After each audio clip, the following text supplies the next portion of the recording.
Selamat sore, saya Richard Alexander ingin mempresentasikan hasil kerja saya pada minggu lalu, yaitu saya membuat perusahaan yang bernama Richie CNC, a place for those with good taste.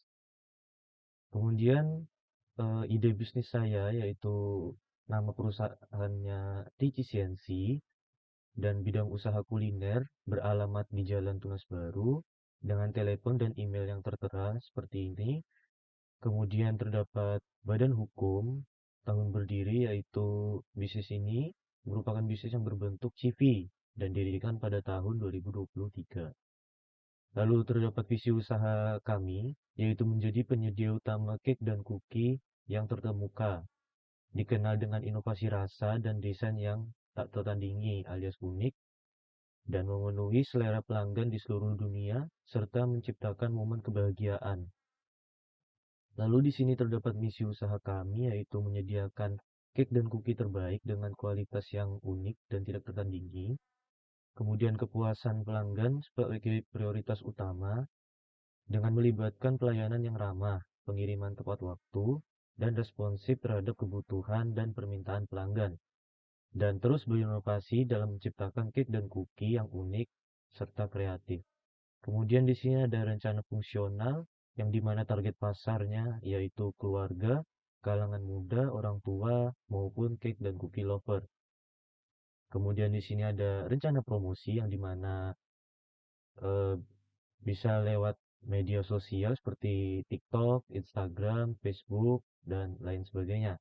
Kemudian ada brosur seperti di toko bahan kue misalnya. Kemudian media promosi lainnya juga. Kemudian strategi pemasaran usaha kami yaitu dengan memanfaatkan sosial media seperti TikTok, Facebook yang tadi sebagai tempat pemasaran yang menjadi daya tarik pelanggan.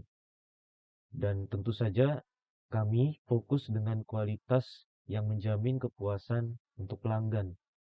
Dan harga yang ditetapkan untuk setiap cake dan cookie harus diperhitungkan dengan baik agar pelanggan tidak mudah eh, agar pelanggan tetap loyal. Kemudian di sini terdapat portofolio bisnis yang dimana jangka pendek yaitu 1 sampai 6 bulan dengan produk kami yaitu cookies dengan kemasan toples kecil yang dihargai kisaran 80.000 hingga 120.000. Kemudian ada birthday cake yaitu kue yang dimana kami patokkan harganya 100.000 hingga 300.000. Dan cookie apa saja yang kami sediakan untuk jangka pendek ini yaitu nastar, kacang, choco banana, dan kastengel, serta toplesnya yang berukuran 650 mili. Kemudian ada kue ulang tahun yang dimana beragam bentuknya serta bervariasi rasa. Kemudian terdapat eh, untuk jangka menengahnya yaitu 7 sampai 1 tahun, 7 bulan sampai 12 bulan, yaitu produk kami ingin membuat cookies dengan kemasan toples yang sedang berukuran 1 liter dengan menambahkan variasi kukinya yaitu sagu keju, lidah kucing, coconut butter, dan almond crispy dengan kisaran harga 170.000 hingga 250.000. Kemudian untuk kuenya kita akan mengadakan kostum cake yang dimana kue itu akan ditentukan pelanggan berdasarkan bentuknya, ukuran maupun rasa. Jadi mereka terserah mau request untuk membuat yang bagaimana bentuknya dan tentu saja ada batasannya. Karena kisaran harganya eh, dari 200.000 hingga 500.000 tergantung dengan apa yang di request oleh pelanggan tersebut.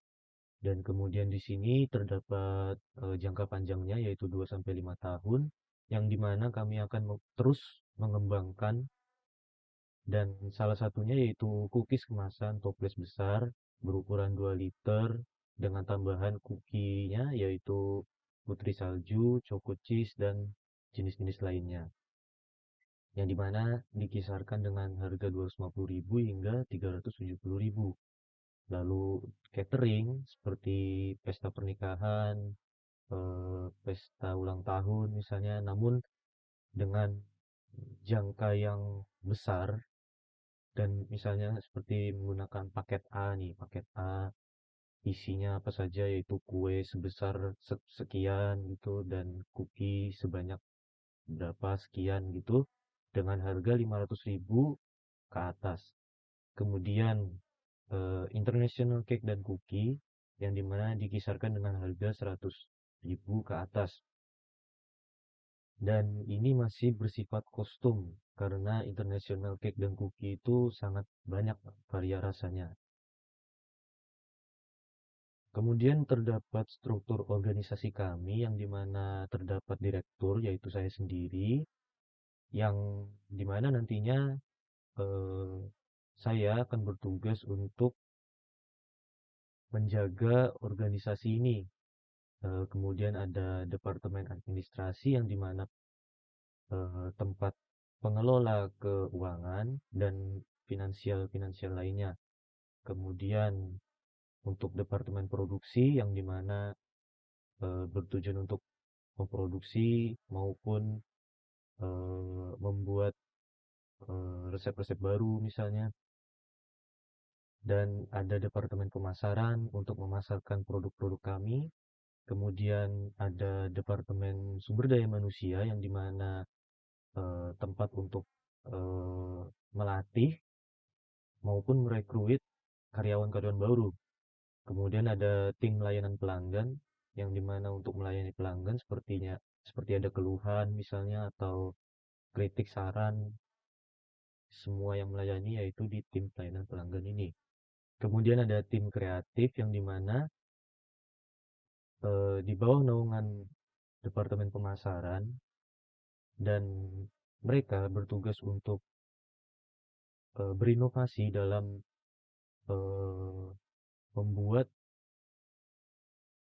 pemasaran tersebut menjadi bervariasi seperti membuat wadahnya menjadi indah misalnya.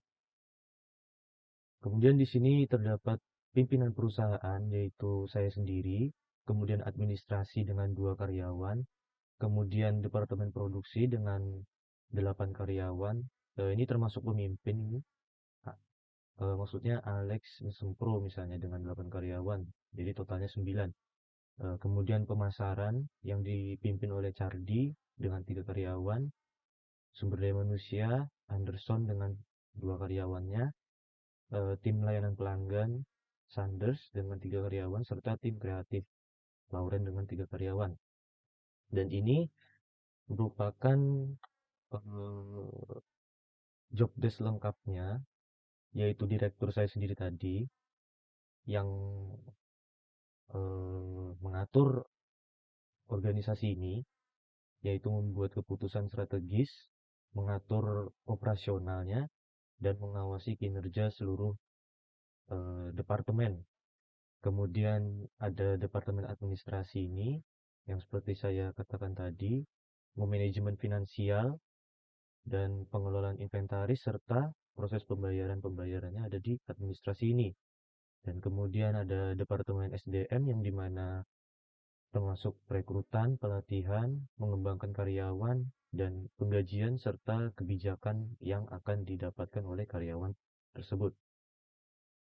Kemudian ada departemen produksi yang dimana memproduksi cake dan cookie tentunya, dan membuat resep, menyiapkan bahan, membuat proses pembuatannya, dan menguji kualitasnya, serta mengemaskan produknya.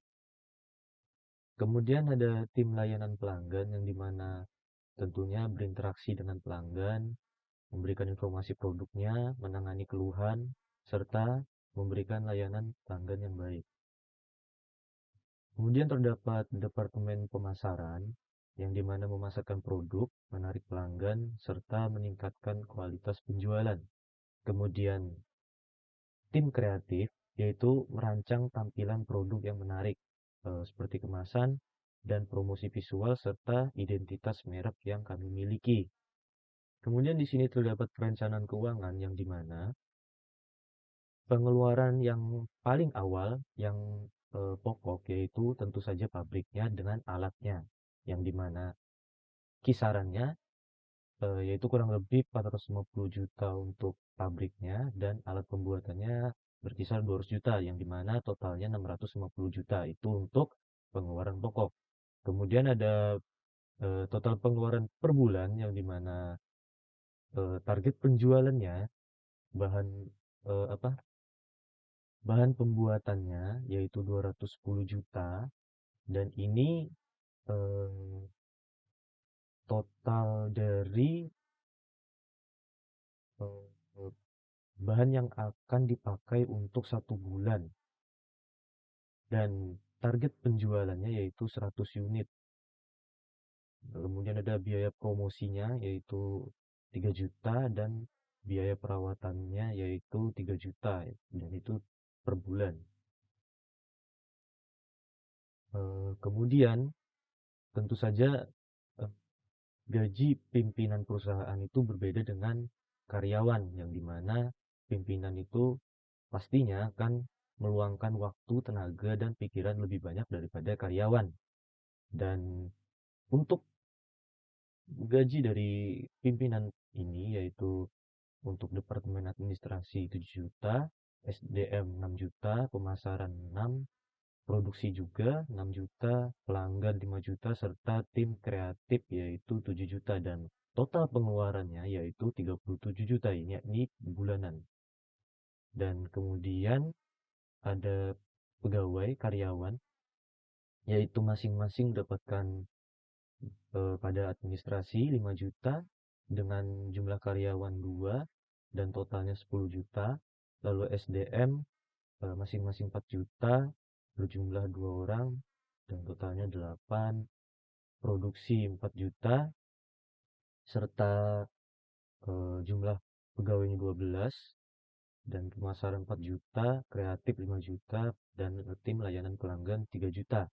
Yang dimana ditotalkan per bulannya yaitu 102 juta. Dan ini merupakan kebutuhan dasarnya, belum termasuk dalam jangka waktunya, yaitu kebutuhan pokoknya tadi yaitu 650 juta dan produk per bulannya yaitu 213 juta dan kebutuhan pimpinannya yaitu 37 juta serta pegawainya 102 juta yang dimana total pengeluaran untuk modal yang sangat awalnya yaitu 1 miliar 2 juta dan ini kurang lebih. Kemudian jika ada modal pasti tentunya ada keuntungan yang dimana target penjualan per bulannya yaitu 3.000 unit dan ini ditotalkan target penjualan per harinya yaitu 100 dan rata-rata per bulannya yaitu 30 yang dimana jika dikalikan 30 kali 100 yaitu 3.000 unit. Kemudian ada harga jual per unit yaitu rata-ratanya 150.000 dan ini seperti yang saya jelaskan di awal tadi pada saat kami memulai bisnis dalam jangka waktu yang pendek untuk kue tadi 80.000 sampai 120.000 dan kuenya 100.000 sampai 300.000 dan jika dirata-ratakan akan mendapatkan hasil 150.000 yang kemudian jika dikalikan dengan penjualan per bulan 3.000 unit yaitu akan mendapatkan keuntungan 450 juta dan jika dikurang dengan modal dan ini modalnya modal per bulan tadi seperti ini ya 213 juta ini jika dikurang akan mendapatkan keuntungan 95 juta dan keuntungan 95 juta ini akan digunakan untuk modal pokok tadi untuk membayar pinjaman perusahaan pabriknya dan alat-alat yang dipakai untuk membuat cake dan cookie ini. dan hasil dari keuntungan ini bisa melebihi dari target penjualan. Kemudian ada perencanaan jangka pendek, yaitu 1 sampai 6 bulan. Masih belum ada perubahan di sini untuk target penjualan, total gaji pemimpin maupun pegawainya. Kemudian untuk jangka menengahnya 7 sampai 12 bulan, kami akan menambahkan unit, eh, 500 unit tambahan, dan total gaji pemimpin rata-rata naik sekitaran 500.000 kurang lebih. Kemudian gaji pegawainya 250.000. Dan untuk jangka panjangnya, yaitu kami akan menambahkan 1.000 unit yang totalnya akan menjadi 5.000 unit. Kemudian pastinya kami akan menambah pegawai, dan khususnya untuk di bidang produksi, yang dimana kami akan menambahkan sekitar 10 sampai 15 orang, dan jika kekurangan lagi akan kami tambahkan hingga mencukupi. Kemudian ada total gaji pimpinannya, yaitu rata-rata kenaikannya kisaran 2 juta, dan gaji pegawainya yaitu dengan rata-rata kenaikan 1 juta, dan jika ketambahan pegawai baru tadi, maka akan dimasukkan ke total gaji pegawai yang ini. Sekian dari presentasi saya, maaf jika ada kesalahan. Saya tutup, dan terima kasih.